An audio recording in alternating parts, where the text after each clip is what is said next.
A mother had just picked up her daughter from school when the girl's body suddenly twisted and deformed. The daughter lunged at her, knocking her to the ground and biting her wildly. It turned out the zombie virus had broken out. Just moments before, a girl accidentally knocked over a shelf in her home, alerting the zombies outside. They were slowly closing in on her house. As the girl waited in despair, certain she would die, suddenly, the phone in the next room rang. The zombies were immediately drawn to the sound. It was a man who had called to save her, but the place was no longer safe. The two packed their things and decided to hide on the 8th floor of the building next door, where there seemed to be no zombies. The man grabbed a walkie-talkie and said he would come get the girl. Before he could finish speaking, the girl secured a rope, took a running leap from the building, swung a pickaxe, and started killing zombies. The man upstairs was stunned. Then, as the girl spotted a gun on the ground and ran to grab it, a zombie tackled her. The man suddenly rushed out and saved her. After a frantic escape, the two made it into the stairwell and slammed the glass door shut. When they reached the 8th floor, they found all the rooms locked and the zombies were right behind them. Suddenly, the girl was yanked inside one of the rooms. A smoke grenade rolled toward the man,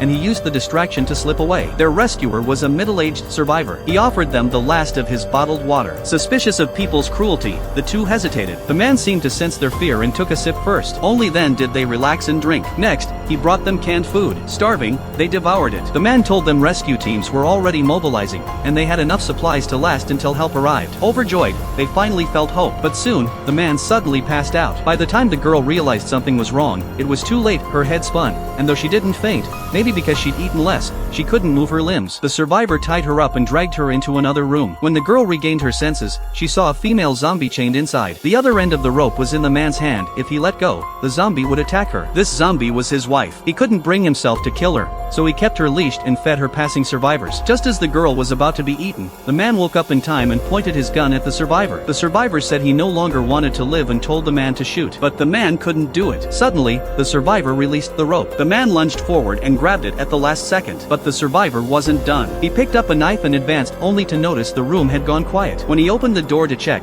he saw his wife with a towel over her head. The girl shoved her out, and the zombie landed on top of him, biting down. Instead of fighting back, the survivor hugged her tightly, as if finally free. The girl shot and killed both the survivor and his wife, but the loud gunshots stirred the zombies, driving them toward the room. With no escape left, they prepared to end their own lives, when suddenly, they heard the roar of an engine. Hope flared once more.